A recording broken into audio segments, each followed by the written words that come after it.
ka 29 anyos nga babay ang gipusil patay sa iya usab nga katapad sulod sa internetan sa sitio Paradise 2, Barangay Kinasangan sa Rakben sa Subo. Unsay motibo sa krimen? Kini atong sayran sa live report ni Alan Domingo. Lan?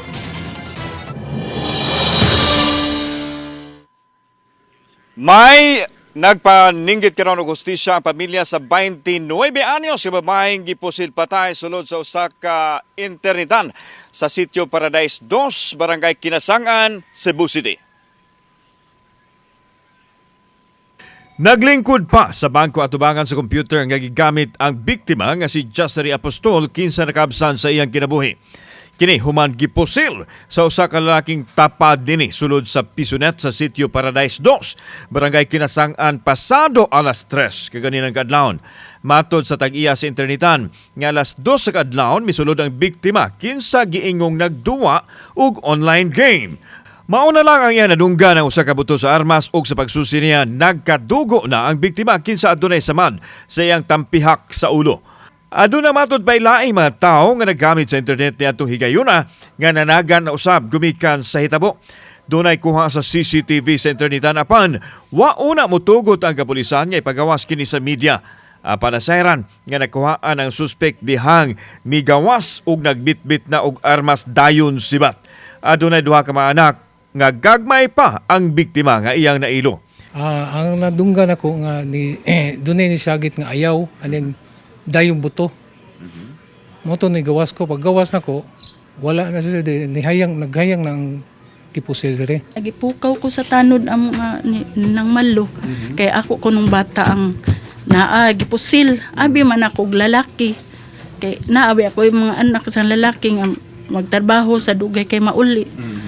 Dili man pag adto na mo kay ang babae man nag-internet di ay. Matod sa inahan sa biktima nga si Josephine, way gikaaway ang iyang anak ug wa usab kini makadawat og pagpanghulga. Apan duna na sila gitumbok nga responsable sa krimen. Surrender lang yun siya, sir. Mo-surrender lang siya. Basin dehaw doon na pa ko'y Diyos, makapasaylo pa ko niya. Kaysa magtago-tago siya, musamot hinoon ang akong kalagot. Kaila og silingan ra sa biktima ang suspek sa krimen kinsa misibat human sa iyang gihimo. Dihang giadto sa Balitang Bisdak ang ilang dapit. Miatumang ang iyang inahan ug ang apuhan kinsa nakalitan sa nitabo. Pamilyado usab kini ug dunay usa ka anak samtang nagsabak pa sa ikaduha ang iyang asawa. Nanawagan sila niini nga mutahan na lang sa mga tinugyanan sa balaod. Gusto kayo ko, sir. Pwede siya sakitan ang dugan, sir. Nakuyapan ko ganina, sir. Kitabang ko sa mga puli. Pangainom ko kape og tubig. Dito sa balibulan. Kaya wadyo ko kay bawan na, sir. Nakalitan ako. Natugoy lang kong ipukaw. Atubangan na lang imo ikaw magbuhat kani. Surrender lang parang kinabuhi importante. Kuan na lang kanang pag-unsay serbisyuhin na lang yun. Sa inisyal nga pakisusi sa Inayawan Police Station, posibleng bikil sa illegal nga drugas ang motibo sa krimen. Parihumatod pang nalabigit sa illegal nga drugas ang biktima ug ang suspitsado. Possible motive of niya, yung shooting the victim was in relation sa illegal drugs. May nagbadayan ang hot pursuit operation sa atong kapulisan batok sa suspitsado. May sa pikas bahin laing pagpamusil ang nahitabo kaganinang kadlawon pasado alas 4. Diin usa ka 22 anyos nga lalaki ang gipusil diha sa Patipadilla Street sa Barangay Dayas sa Cebu City. Hinoon nakalingkawa sa kini sa kamatayon kinsa nadala sa Cebu City Medical Center.